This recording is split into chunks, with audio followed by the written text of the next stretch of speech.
Мне очень интересно было всегда задать вопрос профессионалу, историку о том, что, ну, это разговоры такие обывательские ходят, что очень много скрыто исторических фактов об Ингушетии, об ингушах в библиотеках, научно-исследовательских институтах закавказских или кавказских республик.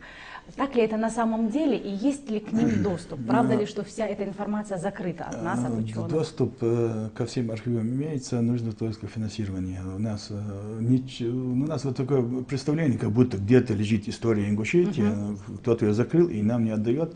История Ингушетии нигде не лежит. История Ингушетии только что мы наработаем, только то, что мы напишем.